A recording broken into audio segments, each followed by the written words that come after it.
नमस्कार छात्रों, पिछले लेक्चर तक हम प्रश्न पत्र क्रमांक 16 भाषा विज्ञान में जो अंतिम इकाई है, जो अंतिम पाठ है अर्थ विज्ञान, इसको देख रहे थे। और इसमें हमने अब तक शब्द और अर्थ का संबंध इस मध्य को देखा है।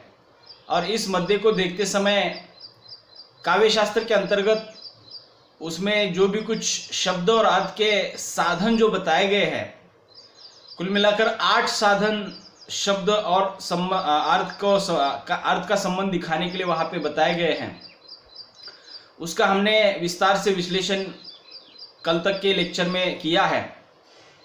आज हम इसी के आगे हमारे पाठ्यक्रम में दिया हुआ अगला जो मुद्दा है अर्थ विज्ञान के अंतर्गत आने वाला, वह है अर्थ परिवर्तन की दिशाएं। अर्थ शब्द और अर्थ का संबंध, इसमें हमने व्यवहार के आधार पर, आप्तवाक्य के आधार पर, निकटवर्ती शब्दों के आधार पर ऐसे लगभग 8 साधनों से हमने ये जान लिया कि किसी भी शब्द के अंतर्गत जो अर्थ प्राप्त होता है वह अर्थ हम कहाँ कहाँ से ग्रहण कर लेते हैं। अब ये 8 साधन शब्द की अर्थ को वहाँ पे संबंध दिखाने के लिए हमने उसको विस्तार से देखा है। अब इन शब्दों के अर्थों को थोड़ा सा, जैसे जैसे भाषा में ये शब्द प्रयुक्त होने लगते हैं, समय बीतता है,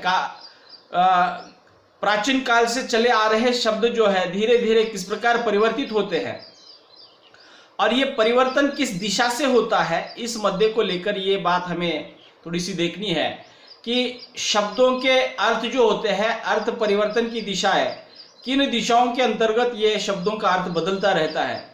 और उसके कारण आज हमारे पास प्राचीन काल से लेकर आज तक आधुनिक काल तक आए हुए जितने भी शब्द हैं वो प्राचीन काल में किस अर्थ में समझे जा रहे थे और आज किस अर्थ में उसका प्रचलन हो रहा है, इसको भी थोड़ा सा देखना इस मुद्दे के भीतर महत्वपूर्ण है। अर्थ परिवर्तन की दिशाएं, ये मुद्दा बहुत ही महत्वपूर्ण है, क्योंकि समय के चलते जैसे जैसे शब्दों का प्रयोग भाषा में होता रहता है, वैसे वैसे उस शब्दों में परिवर्तन आने लगता है। हमने भाषा की विशेषता देखी थी कि भाषा निरंतर परिवर्तित होती रहती है। और निरंतर भाषा परिवर्तित होती है मतलब क्या है कि भाषा के अंतर्गत आने वाले जो शब्द है वो निरंतर परिवर्तित होते रहते हैं। मतलब 15वीं शती में जिन शब्दों को जिस अर्थ के साथ वहां पे ग्रहण किया जा रहा था, ये कहा नहीं जा सकता कि उसी अर्थ के साथ 20वीं शती में वो शब्द प्रचलित है। तो समय के चलते इसमें परिवर्तन आता है और ये परिवर्तन जो है अर्थ परिवर्तन की दिशा है, इस मुद्दे के भीतर हमें देखना है। और ये हमने यहाँ पर भाषा विज्ञान के इस पेपर में पिछले सत्र में ये भी देखा था कि भाषा का विकास जो है परिवर्तन के आधार पर माना गया है। भाषा में होने वाला परिवर्तन ही भाषा का विकास है, ये भी बात हमने देखी थी। और ये परिवर्तन मुख्यतः शब्दों के स्तर पर या शब्दों के अर्थों को लेकर वहाँ पे होता है। शब्दों के बनावट को लेकर भी वहाँ पे परिवर्तन आता है, क्योंकि इस्तेमाल करते करते बहुत सारे शब्द जो है उसका उच्चारण बदल जाता है, उसकी लिखावट बदल जाती है, वर्तनी बदल जाती है और परिणामतः उसका अर्थ भी वहाँ पे किस प्रकार बदल जाता है। तो अपभ्रंश की जो स्थिति है वो भाषा के शब्दों के साथ लागू हो जाती है कि बहुत सारे ऐसे शब्द जो है इस्तेमाल करते करते पहले कुछ अर्थ में प्रचलित थे, आज कुछ अर्थ में प्रचलित है। इसको हम अर्थ परिवर्तन की दिशा इस मुद्दे के भीतर विस्तार से देखने वाले हैं, उदाहरण सहित देखने वाले हैं।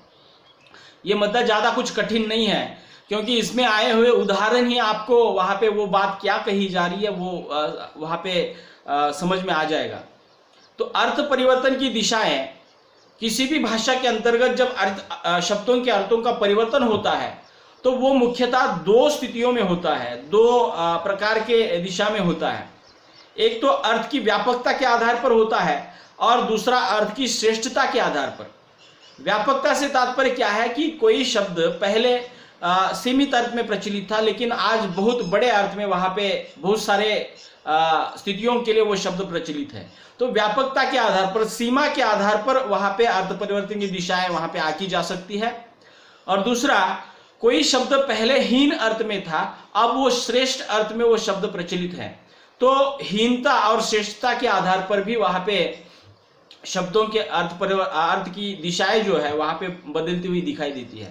तो मुख्यतः दो स्थितियां सामने आती है शब्दों अर्थ परिवर्तन की दिशाओं में। मुख्यतः दो स्थितियां सामने आती है, वो शब्द की व्यापकता या अर्थ की व्यापकता और दूसरा अर्थ की श्रेष्ठता। इसके आधार पर यहाँ पे अर्थ परिवर्तन की दिशाएं हम देखने वाले हैं। तो आइए आज हम अर्थ परिवर्तन की दिशाओं में सबसे पहला जो दिशा का जो स्तर है वह है अर्थ परिवर्तन की व्यापकता के आधार पर अर्थ परिवर्तन की जो दिशाएं हैं, मतलब अर्थ की व्यापकता के आधार पर अर्थ परिवर्तन की दिशाएं 3 हैं, उसको थोड़ा सा हम विस्तार से देखने वाले हैं। व्यापकता के आधार पर अर्थ परिवर्तन की दिशाएं 3 है, इसको याद रखिएगा। परीक्षा में इसको पूछा जा सकता है, परीक्षा में बहुविकल्पी के लिए प्रश्न पूछा जा सकता है। अर्थ की व्यापकता के स्तर पर अर्थ परिवर्तन की दिशाएं डैश डैश है, तो 3 है, इसका उत्तर याद रखिएगा। तो अर्थ की व्यापकता के आधार पर अर्थ परिवर्तन की दिशाएं 3 इस प्रकार है। देखिए, पहला अर्थ विस्तार, दूसरा अर्थ संकोच और तीसरा अर्थादेश या अर्थांतरण। नाम से ही स्पष्ट है, 3 प्रकार की दिशाएं हैं, अर्थ विस्तार, अर्थ संकोच और अर्थांतरण या अर्थादेश। अर्थ विस्तार से तात्पर्य यह है कि किसी भी शब्द का अर्थ पहले सीमित अर्थ में प्रचलित था, लेकिन आज वह विस्तारित हो गया है, बहुत सारे स्थितियों के लिए वो शब्द प्रचलित हो रहा है या उसी अर्थ में उसको ग्रहण किया जा रहा है, तो अर्थ विस्तार की स्थिति वहां पे आ जाती है।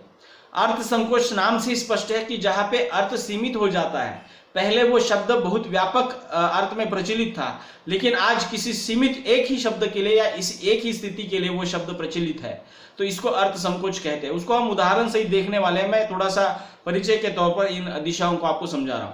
अर्थांतरण या अर्थादेश क्या है कि इसमें पूर्णतः अर्थ बदल जाता है, पहले कुछ अर्थ में प्रचलित था, आज कुछ अर्थ में प्रचलित है। तो ये अर्थ परिवर्तन की दिशाएं जो है अर्थ की व्यापकता के आधार पर बनाई गई है। तो इसमें से पहली जो अर्थ परिवर्तन की दिशा है वो है अर्थ विस्तार। देखिए, अर्थ विस्तार किसे कहेंगे?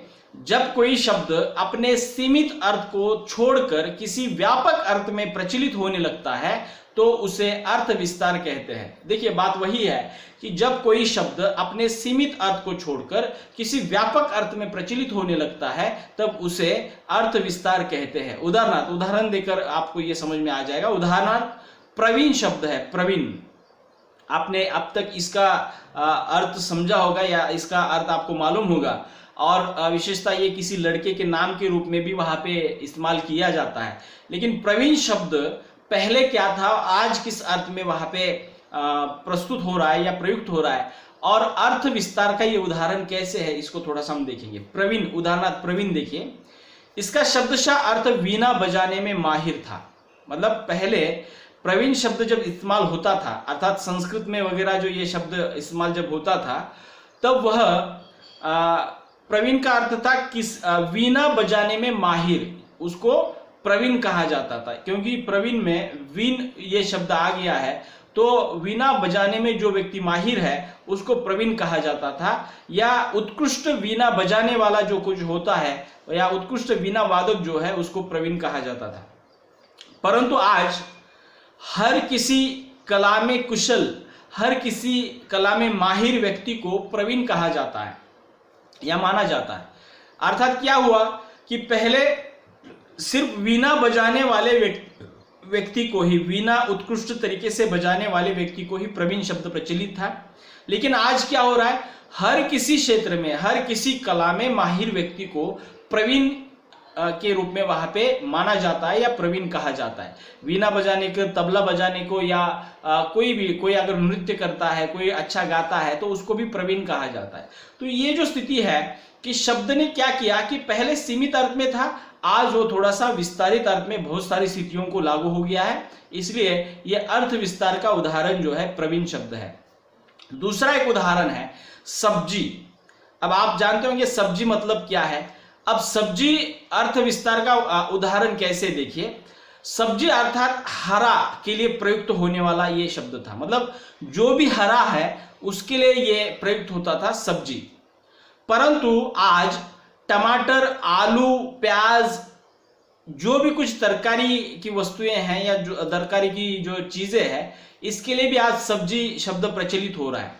उसके पीछे की वजह क्या है? देखिए, सब्जी सर्वप्रथम हरा जो है, मतलब हरी सब्जियां जो थी उसके लिए ही प्रचलित था। लेकिन आज आलू, टमाटर, आलू का रंग कैसा होता है, टमाटर का रंग जो लाल होता है, प्याज का रंग लाल होता है या सफेद होता है। तो इस प्रकार से सभी प्रकार की तरकारी के लिए आज सब्जी शब्द का इस्तेमाल किया जा रहा है।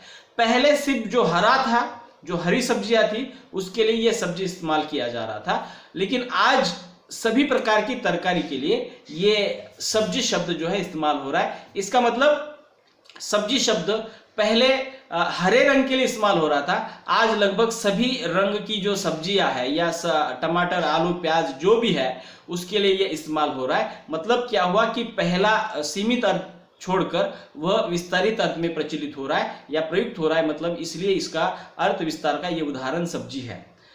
तीसरा एक उदाहरण ले सकते हैं, स्याही। स्याही जो पेन में डालते हैं। आपको बताता हूं कि स्याही जो शब्द है, पहले सिर्फ काले रंग की जो स्याही थी उसको ही स्याही शब्द कहा जाता था। स्याह का अर्थ ही काला रंग है। अब क्या हुआ कि स्याही शब्द पहले जमाने में या प्राचीन काल में वह काले रंग के लिए प्रयुक्त हो रहा था। लेकिन आज हुआ ऐसा है कि आज हम देखते हैं कि बहुत रंग की जो स्याही आती है उसके लिए स्याही शब्द इस्तेमाल हो रहा है। लाल रंग की, हरे रंग की, नीले रंग की, पीले रंग की जितनी भी स्याही आती है वो आज स्याही के रूप में हम उसको जानते हैं। मतलब रंगों के आधार पर अगर विचार किया जाए तो पहले प्राचीन काल में स्याही शब्द सिर्फ काले रंग के जो भी द्रव पदार्थ था जिसको लिखने के लिए इस्तेमाल किया जाता था उसको ही स्याही कहा जाता था। लेकिन आज स्याही शब्द जो है लगभग सभी कलर की, सभी रंग की जितनी भी पेन मिलते हैं बाजार में उसके लिए स्याही शब्द इस्तेमाल हो रहा है। तो इस तरह से स्याही शब्द भी अर्थ विस्तार का उदाहरण इसलिए है कि पहले वो सिर्फ काले रंग के लिए इस्तेमाल किया जा रहा था, आज सभी प्रकार के रंग के लिए ये स्याही शब्द इस्तेमाल हो रहा है। ठीक है, अगला एक उदाहरण हम ले लेंगे अर्थ विस्तार का, वो है तेल। हम जो खाना खाने वाला जो तेल होता है, वो तेल जो है पहले या प्राचीन समय में तेल जो ये शब्द प्रयुक्त होता था सिर्फ तिल का तेल या तिल से निकलने वाला द्रव पदार्थ जो है उसके लिए ही तेल इस्तेमाल शब्द होता था। लेकिन आज हम देखते हैं कि सभी प्रकार के मूंगफली का तेल होने दीजिए, सूर्यफूल का तेल होने दीजिए, सोयाबीन का तेल होने दीजिए, सभी प्रकार के तेल के लिए आज ये तेल शब्द जो है इस्तेमाल किया जा रहा है। इसका मतलब यह है कि तेल शब्द पहले से तिल का तेल अर्थात तिल जो होता है उसके द्रव्य पदार्थ को तेल कहा जाता था। लेकिन आज सभी प्रकार के ऑयल जो आते हैं मार्केट में उसके लिए तेल शब्द इस्तेमाल हो रहा है। उसी प्रकार अगला एक उदाहरण है गवेषणा। गवेषणा से क्या तात्पर्य देखिए, गवेषणा मतलब खोजना, अर्थात उसका अर्थ क्या है, गाय की खोज। शब्दशः उसका अर्थ है गाय की खोज। गवेषणा का अर्थ क्या है, गाय की खोज। प्राचीन समय में गवेषणा शब्द जब इस्तेमाल किया जा रहा था तब उसका अर्थ था कि गाय की खोज करना। लेकिन आज इसमें थोड़ा सा इसके अर्थ में विस्तार हुआ है और आज ये गवेषणा शब्द सभी प्रकार के अनुसंधान के लिए, सभी प्रकार के रिसर्च के लिए, सभी प्रकार के संशोधन के लिए आज ये गवेषणा शब्द इस्तेमाल किया जा रहा है, पर्याय के रूप में इस्तेमाल हो रहा है। इसका मतलब क्या हुआ कि सिर्फ गाय की खोज करने के लिए इस्तेमाल किया जाने वाला शब्द सीमित अर्थ छोड़कर विस्तारित अर्थ में अर्थात सभी प्रकार के अनुसंधान जो आज चल रहे हैं उसके लिए गवेषणा शब्द आज इस्तेमाल हो रहा है। तो इस तरह से अर्थ विस्तार का ये गवेषणा भी एक उदाहरण है। अगला एक उदाहरण है कुशल। अर्थात कुशल शब्द आप जानते हैं कि जो किसी भी कला में माहिर है, कुशल है, उसको कुशल कहेंगे। लेकिन कुशल शब्द का प्राचीन समय में एक अपना विशिष्ट अर्थ था, अर्थात उसका शब्दशः अर्थ था। कुश एक प्रकार की पर्वतीय वनस्पति थी जिसका उपयोग जो है यज्ञ हवन के समय पूजा पाठ में वहां पे किया जाता था। मतलब कुशल ये जो शब्द है कहां से आया है उसका थोड़ा सा संदर्भ में दे रहा हूं कि ये कुशा नामक वनस्पति पर्वतीय प्रदेशों में उगती है और वह वनस्पति यज्ञ के दौरान, हवन के दौरान जो है पूजा पाठ में वो इस्तेमाल होती है और उससे मिलती जुलती अनेक वनस्पतियां पर्वतीय प्रदेश में वहां पे होती है। लेकिन कुशा नामक वनस्पति या कुशा इस वनस्पति को ढूंढने के लिए विशिष्ट विवेक और दक्षता की आवश्यकता होती है।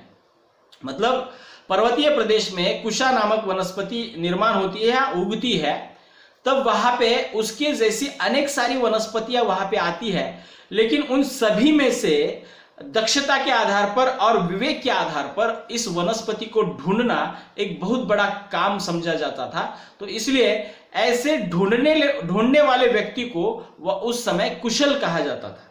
मतलब जिसके पास वह विवेक है, जिसके पास वह दक्षता है, और वह ही व्यक्ति जो है पर्वतों में अनेक प्रकार की वनस्पतियों में से कुशा नामक वनस्पति यज्ञ के लिए, हवन के लिए ढूंढ कर ला सकता था। तो ऐसे व्यक्ति को वहां पे कुशल कहा जाता था।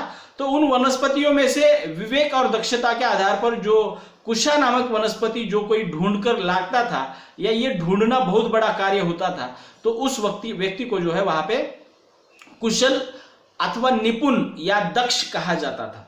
लेकिन ये कुशा वनस्पति लाने के लिए कुशल शब्द उस समय प्रचलित था।